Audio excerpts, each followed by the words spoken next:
hadn't seen Sandy for maybe a week. Life had got in the way, and a little death too, as always. And the few times I'd stopped by, her silver-furred hindwalker had been within, barking away like a home-alone bitch hound. So I was really looking forward to catching up that day for a butter cube or two. And when the building den was quiet, I climbed up next to the cage and said mew. Sandy was a little edgier than usual. I thought at first it was because she hadn't seen me for so long, but even after I'd apologized for being a bit of a stranger and tried to make it up to her by giving that locked cage another go, she was still acting strange. And then I saw them, lying there atop the newspaper rug on the cage floor, 2 little white eggs. Sandy laid flapper kids. It was completely unexpected. I'd never been introduced to Sandy's husband and hadn't even seen him fly overhead, and it occurred to me that maybe it was a bit of a secret marriage going on.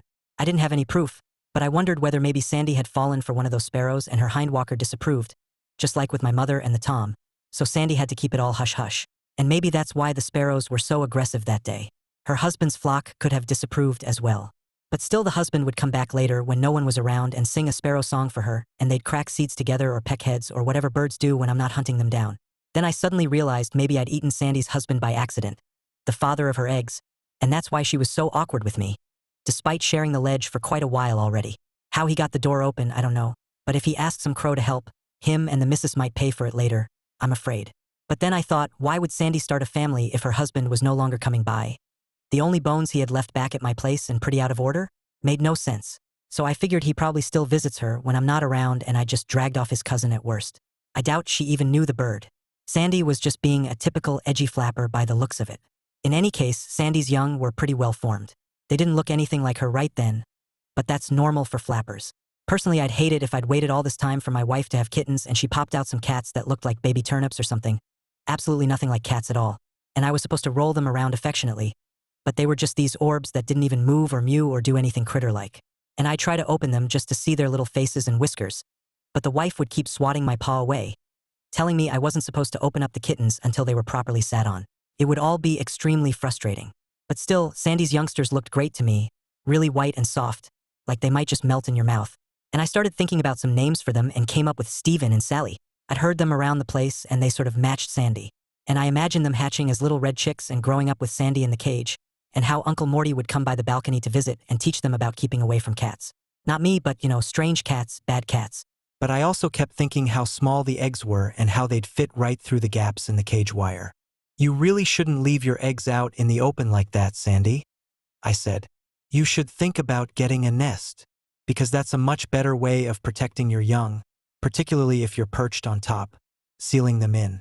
I was really thinking about her grump-skinned hindwalker, how it might just get the idea to boil them up one day if Sandy left her kids lying around.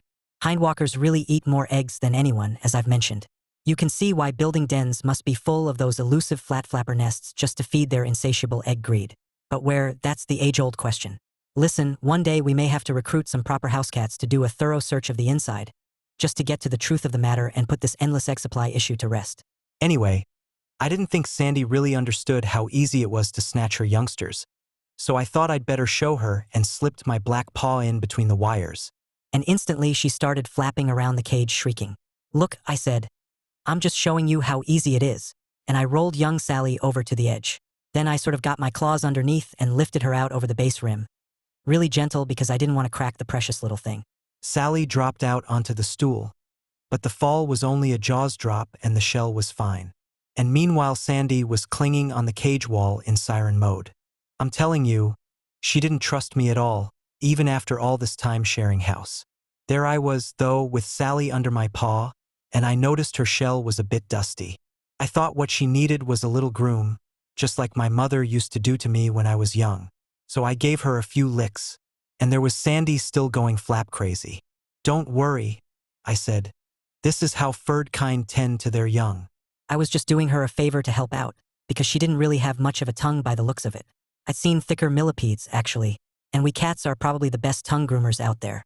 Sally was going to have the whitest, shiniest shell on the block afterwards, the envy of all eggs. Well, the shell was really warm, and I started thinking about how warm and creamy the little yolk must be. And then it happened. I don't even know how. One second I was just grooming that little shell, and the next the shell had collapsed between my teeth and the warm insides were flooding through my mouth, flavors inflaming my tongue, and I just had to swallow, or risk choking to death up there. But I felt bad, craving for more fresh flapper eggs, but definitely a bad kitty somehow. Eating eggs never did that to me before. Maybe it was because of this part-time inside life I was living, messing with my meower mind. I must have gripped too hard, I said. I have a bristly tongue and it catches. Then I reached into the cage again. We have to keep Stephen safe now, see? You saw how easy I got Sally out. So we'll take Stephen and put him up a tree in a proper nest. I'll sniff one out for us. That's what uncles are for. But Sandy now went on the attack, swooping to peck and scratch my paw, in between bashing around the cage and knocking all her feathers off. And I understood why she was upset. But couldn't she see I wasn't even using my kill paw, and that this was for the sake of her kid? I couldn't quite reach Stephen now, having accidentally bumped him into the center of the cage. So I reached right in and had my face pressed up against the wire. And Sandy dived straight at my snout, kicking furiously and hooking a sniff hole with her back toe claw, which has some decent length on it. I recoiled, and in the process my forepaw caught in the wire and then tipped the cage over as I fell off my stool. The cage clanged on its side into the railing, Sandy tumbled, and Stephen was tossed out onto the ledge floor. The little rail stopped the cage from tumbling right off, but it was now in a pretty treacherous position, leaning over like that. Sandy was even more hysterical, if that's possible, probably because she thought Stephen had evacuated the balcony and wouldn't survive a fall from here, with no soft plant fur below. "Calm down," I said. "I see him. He didn't roll off." But then I noticed the yellow puddle seeping out from under Stephen's shell. He'd cracked on impact. I thought fast and realized if I could just scoop him back inside with my tongue, he might be okay. But just as I lowered my head, I heard the window open in the building den above, and a deep voice growl some very nasty things. At me, of course, the only one who's trying to stop this whole flapper family falling apart. Then I felt a searing pain on my neck and back and staggered through the pot plants, steaming fumes like a street vent on a frosty morn. I looked up and saw this wild-eyed woman with mousy head fur sticking out the window, holding out an empty mug, her minty beverage now scolding my back. I snarled at the cowardly creature, and just wished those tree branches reached a floor higher to put me in slash range, believe me. "You leave Peggy's girl alone," she shouted. Then she darted back in, probably for a refill. I turned back and saw peppermint puddles all over the ledge, one of them starting to seep into Stephen, mixing with the yolk. I thought, it's not too late, we can still save him. With the mint mixed in, he was probably never going to grow up bright red now like his mother. Most likely a dirty brown, at best rusty, and with oddly refreshing feathers to chew. But he might still have some kind of life. Just as I was about to lap the poor creature to safety, though, an egg flew past my head and splattered the wall edge. I now saw this old mop-jawed man sticking out the window in the den next door, carton in one hand, lining up another egg, and I jumped over to the branch just as it smashed into the pots. He cast another egg, painting the tree trunk just above me. Then thud, I took a direct hit on the flank and almost tripped off the branch, shocked more than anything that he'd actually made the shot. Can you believe the hindwalker hypocrisy? Here I am striving to save a little bird's life, and they're smashing baby flappers all over the neighborhood. Looking up that building, I was just praying for the sun to nap early, a cat god to appear above them, and tail whip some fat pot plants down to smash their pork skin skulls so I could be left in peace. But unfortunately night wasn't coming anytime soon, or any chance of a glowing window. I was on my own against the hindwalker world. The mop-jawed man drew yet another egg. "Wait, Walter," said the mouse-furred woman. "I need to borrow a few for custard tonight." And so he spared that chick and retreated. I'm surprised she didn't ask him to grab a bucket and mop up the mess he'd made using that ridiculous fur hanging off his jaws, almost as long as a clopper tail. Just look at the state of these creatures. They finally manage to coat their muzzle, but can't just join it to their head like everyone else.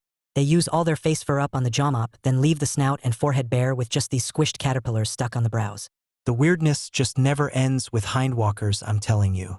I'd even feel sorry for them if they weren't so dangerous and dirty tricking. This particular conflict being another perfect example. During the battle break, I looked over at Stephen and his mother, who was now twitching on her perch. I think the whole egg barrage had put her into shock. I guess for Sandy it was like witnessing mass murder. I can imagine if people were splattering kittens into walls and trees around me, it'd be pretty traumatizing, unless it was baby Jarface and his long-lost siblings, I guess. And as for Sandy's child, by this point I could see Stephen was more beverage than bird. There was probably no hope for him, and even in a mug he wouldn't taste right.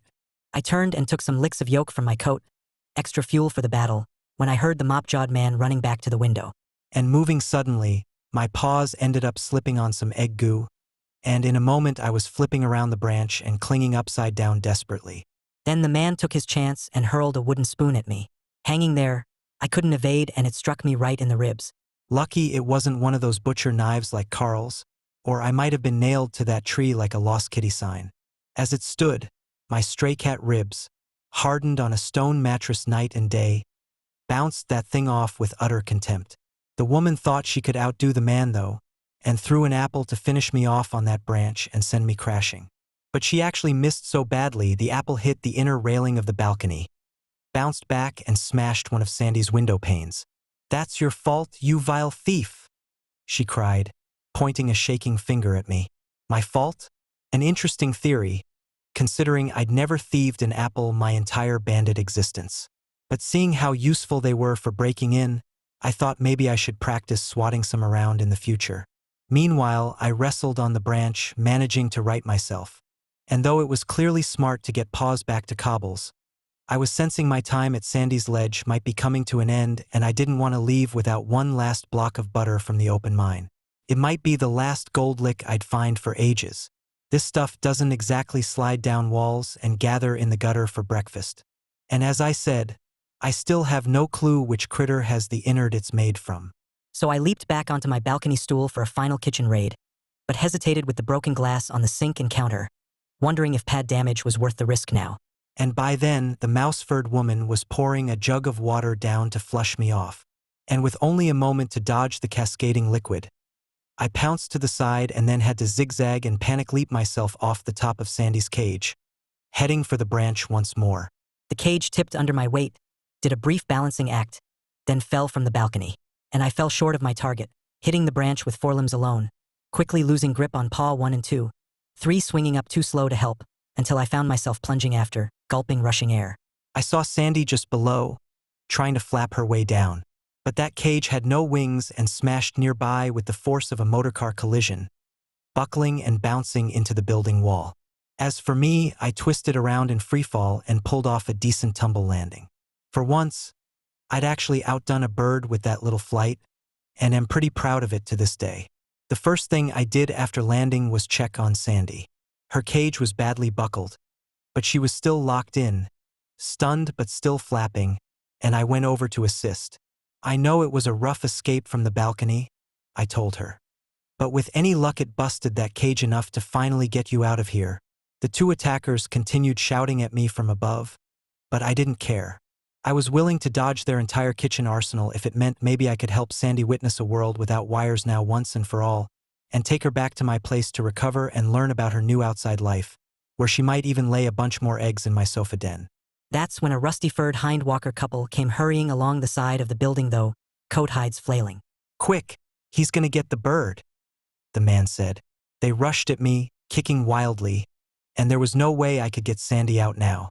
So I retreated through some shrubs back to the footpath while the pair hovered around the cage. The woman was wiping at something dripping onto her head fur from the balcony ledge. It was Stephen.